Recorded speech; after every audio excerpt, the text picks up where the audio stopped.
Welcome to Dagat-Dagatan!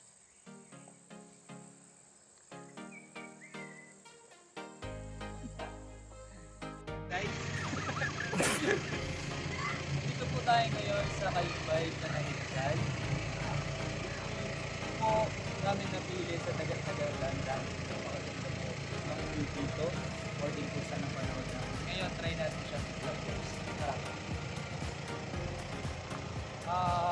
Bago po pala natin umpisahan, may entrance fee po pala dito. So entrance fee po natin day for 150, overnight 250. So per pax po siya. Opo. Bali kung group po kayo, mas maganda siya. Lalo na kung magre-rent kayo ng tent. May renting tent din po dito. Tara, pasok! So guys, bubungad sa inyo ang iba't ibang activities na makikita nyo po dito sa Dagat-Dagatan campus. So pwede kayong mag-boating, trekking, fishing, camping, stargazing, nature walk, bonfire, swimming, bamboo board, massage. So yun ang pinakamasarap doon, yung massage. So, welcome to Dagat-Dagatan. Siyempre, bago tayo pumasok sa pinakaloob at magsimula ng mga activity, may mga rules po ang campsite, no po, mga pag-use. So, ito po yung mga rules niya. So, mas maganda, kailangan natin siyang i-obey, no? Para wala tayong magiging problema sa may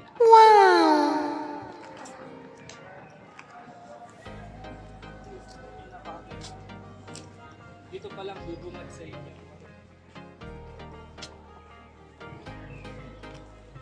So yung campsite natin, mga ka-views, meron tayong 7 campsite. So, dito tour kayo ng may-ari o yung mauutusan man nila na mag-tour sa atin, yung mga tour guides na to, kung saan yung mga camps dito. So pwede kayong mamili kung saan. So kami napili namin is Camp 1. Ako malapit sa lake.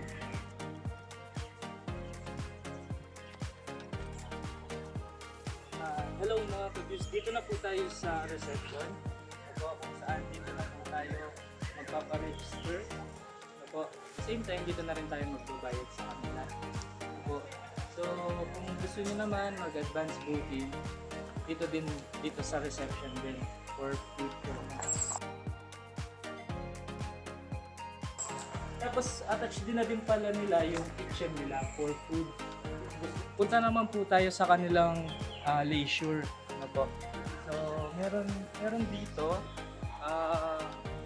may mga activities na pwede nyo gawin. Ako. Same time, may bonfire sila. So yung sinasabi namin kanina na bonfire na activity. Same time, maraming duyan. Ayan ang napansin ko dito, maraming duyan mga kaibigan. So very organized sila, malinis yung place, no? Yung mga basurahan, no? Talagang naka-separate yan, nabubulok, hindi nabubulok. So, maraming manok.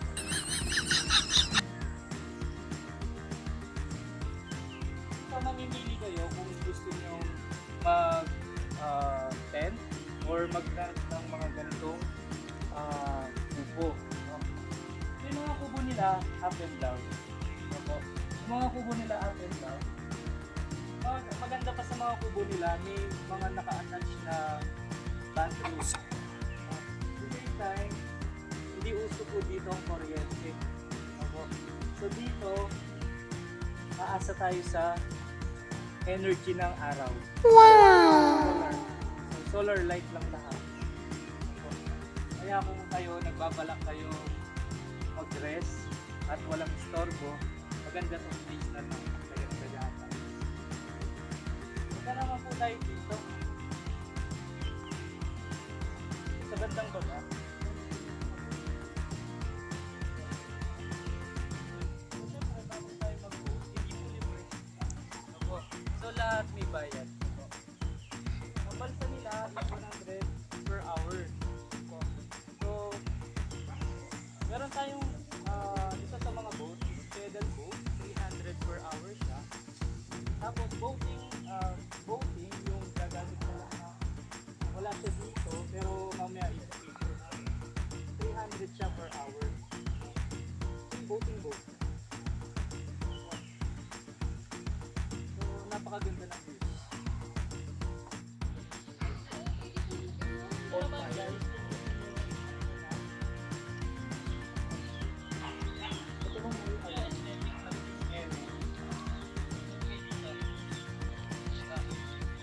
kung kasama si Jowa. Stargate.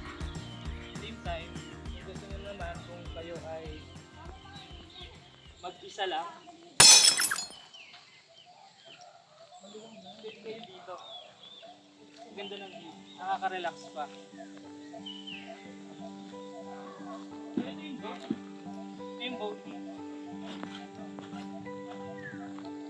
Napakaganda.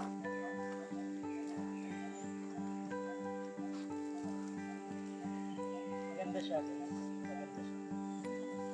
Sana kung magre-relax ka lang. Maganda siya.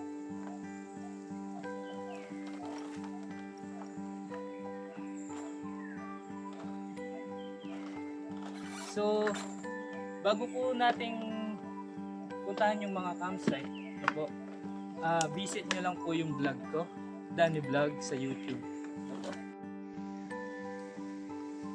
Dito rin yung mga biking boat.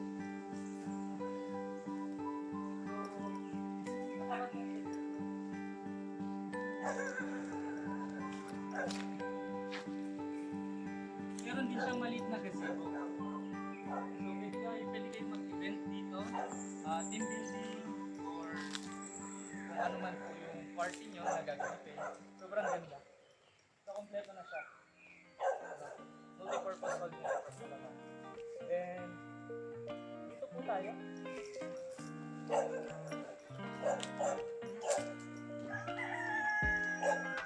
Dito, makikita nyo yung para kang nasa ibang bansa. Napakaganda niya. Ang ganda ng lake nila, as in literal na lake. Napakaganda. Tara, puntahan natin yung mga camp.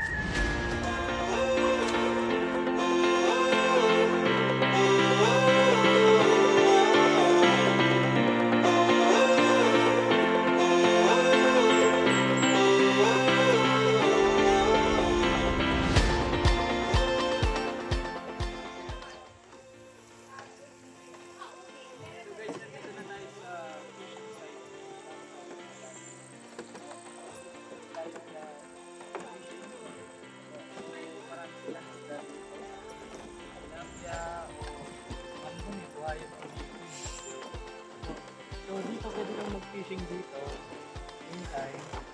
Kaso ang bawal dito is smoking. Kaya bawal ang smoking like cigarette. Kasi bawal magtapon dito ng hose. Kaya pinagbabawal dito. Dito po diretso. Meron ding ibang way papuntang site mga kabir. Hello guys, nandito tayo sa isang way na papuntang campsite. Let's check. Sobrang linis talaga, as in wala kang makikita na literal na pala. Kasi yung mga helper nila dito is napaka-strict nila sa kalat.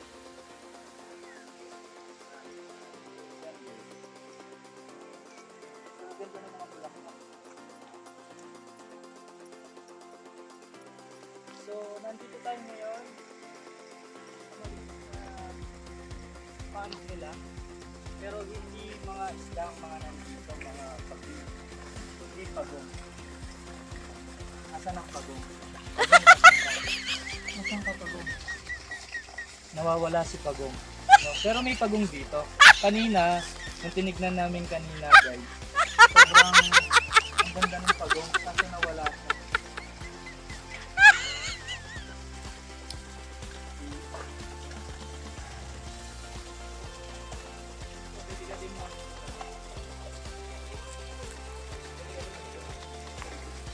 Tapos kung mag-day tour ka, may mga ano tayo dito, mga package. So pag day tour, nasa 300 pesos ang ano niya, pero pag overnight nasa 400. So dito na po tayo sa Camp 1. Camp 1. So ang Camp 1, marami siyang accessible. So malapit mo sa kanya yung common CR. At the same time may mga pools tayo, isa dito, isa doon. Ano po? Mamaya puntahan natin.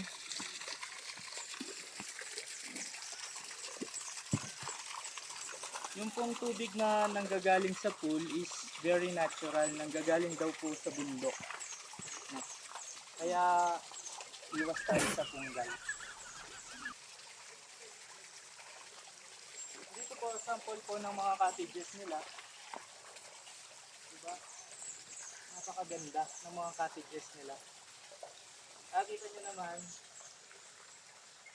bato. So hindi basta-basta matutumba yung mga pagkain nyo. Kung gusto nyo naman na kubo style, mga ka-views, meron din tayong mga kubo style. Wow!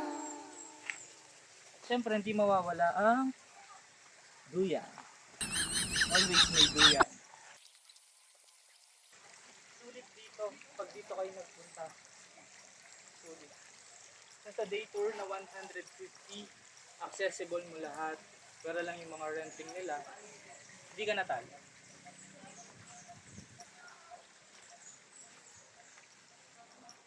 Yan ang mga cottage nila, mga ka-views.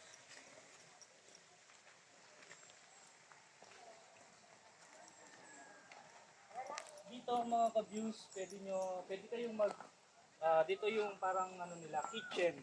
Opo. Ito yung kitchen nila, syempre wala tayong stove dito, mga ka-views na po. So meron tayo dito mga ka-views, mga ihawan.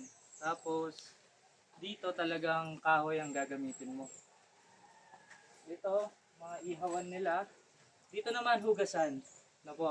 So sa tubig talaga wala kang magiging problema dito. Na po. So malakas. Malakas ang tubig nila. Napakaganda. Siyempre bawat mga spot nila or bawat mga accommodation nila, merong mga basura. Opo. So yung kalinisan talaga dito. So yung kalinisan talaga nito ay na maintain nila. Punta tayo sa mga CR nila. Yan. Dito kami nagulat. Akala namin pag ganito is magulo, marumi ang CR. Pero nagkamali kami ng akala. Ayan po ang CR.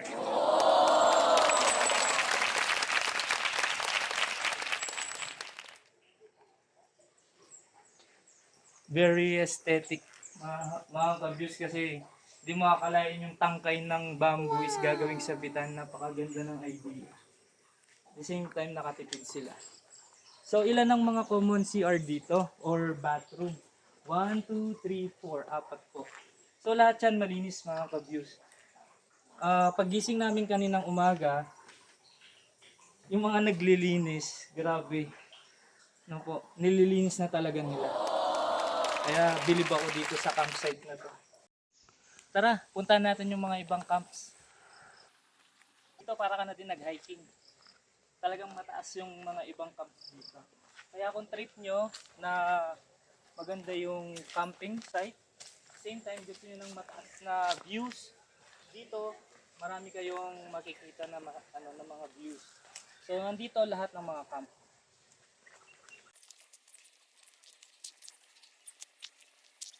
So nandito na tayo sa Camp 2.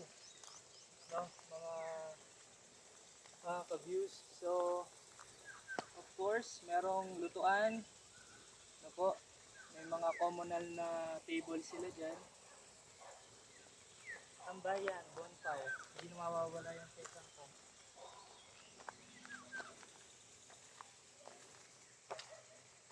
Iniisip niyo ba baka madilim dito sa taas? Kasi sobrang taas na, no? Hindi kayo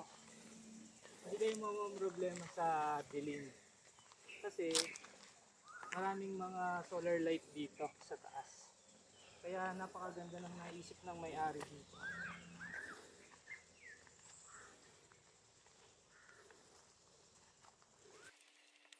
Ngayon sa Camp 5. ito ang Camp 5, mga ka-views. So, ganun din. May mga communal na table talaga sila, hindi nawawala yan. At the same time, may bonfire din.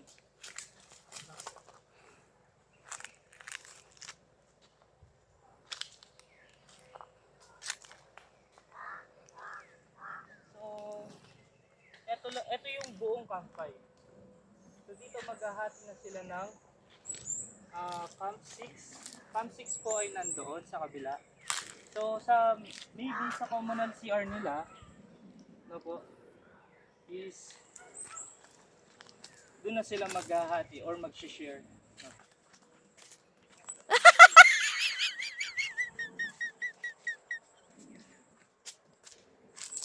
Dito naman po tayo sa Camp 6. No. So, sa Camp 6, napakaganda ng daan dito. Talagang papataas na talaga siya. Of course, communal table. At the same time, CR.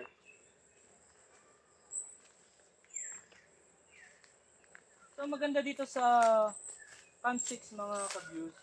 May available silang mga kubo. Ang mga kubo nila dito napakaganda, napaka-wow! Tara, puntahan natin.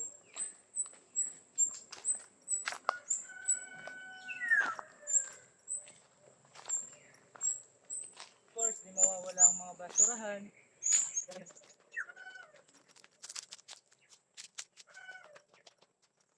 So view, andito na po tayo sa mga kubo nila.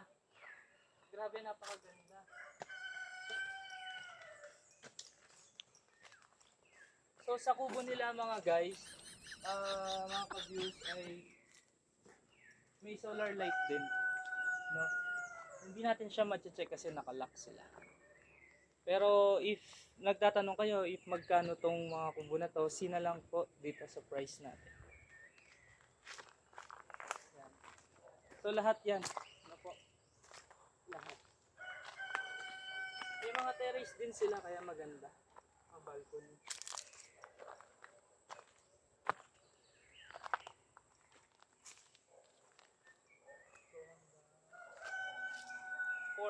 Pang-apat na kubo.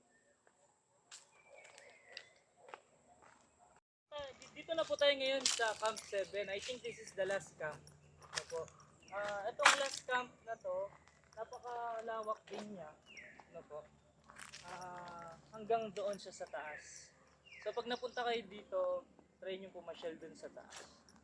Okay. Siyempre may bonfire din siya. Ano then solar light, wala kayong problema sa daan. Kaya dito mas maganda pag family kasi pwede kayong mag-rent talaga ng bahay kubo. No?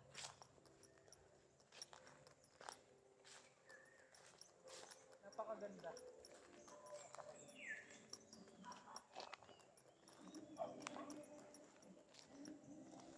Tara, check natin ang bahay kubo.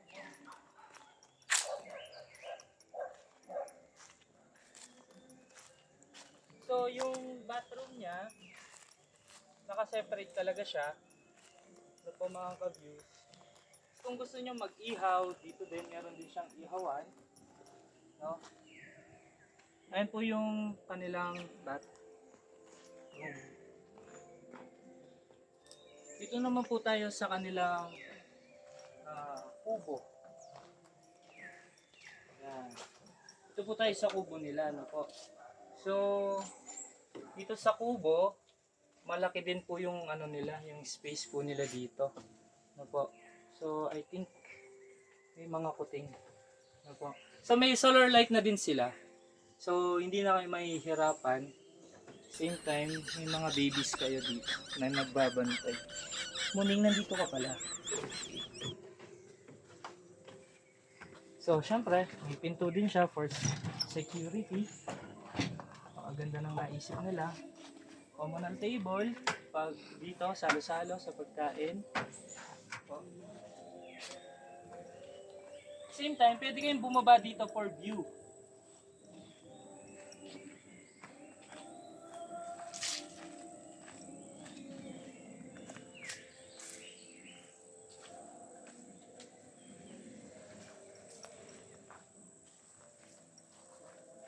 mag-ingat lang ng konti kasi medyo madulas yung daan.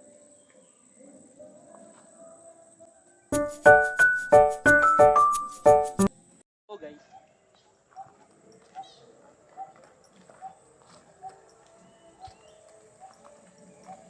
Itong kamay na to, hindi ko alam kung ano. Napakalaki pa palaisipan tong kamay na to. Kung anong ibig sabihin nito. No, hindi ko alam kung sinasaluban niya yung araw, liwanag, biyaya o so dito, pwede kayong magpa-picture dito. Yan. So maganda yung view. Pwede kayong magpa-picture dito. Ganito, ganyan. Ano po. Pwede din kayong, I think, umakyat. Ano po, dito. Ganda siya. Ganda siya for view. Then kung gusto nyo take a picture, video. Okay. Puntahan na muna natin ng saan ba yung camp? Ay, camp.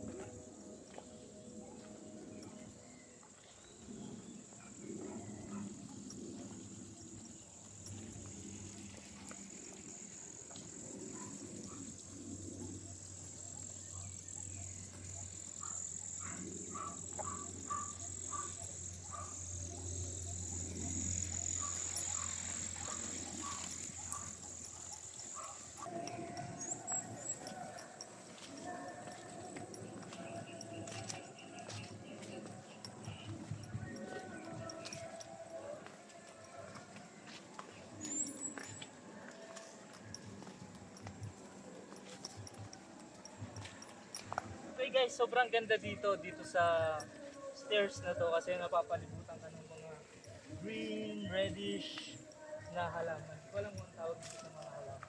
Pero napakaganda niya. Tara!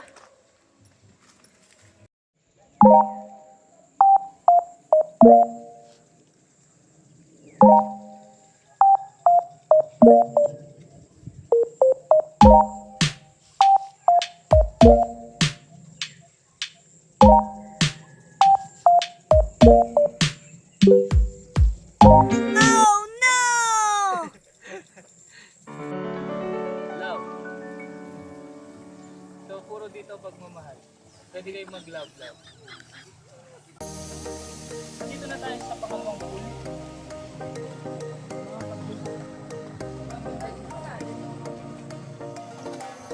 Lawak siya. Pwede siya sa kids siya, so kailangan may gabay lang siya ng mga magulang or mga tatanda. Nagagaling sa bundok. Tara, punta tayo sa camp 2. Same time, bago tayo pala pumunta ng camp 2, pero mga bawal food. No food, no drinks, no pets allowed. Ang oras lang po natin, 6 p.m. hanggang 10 p.m. Court po yan.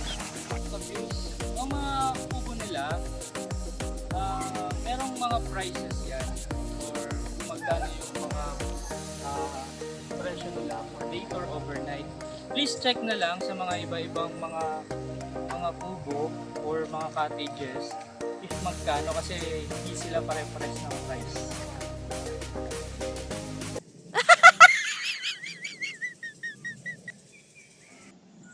Gusto niyo pa ng maraming view? View!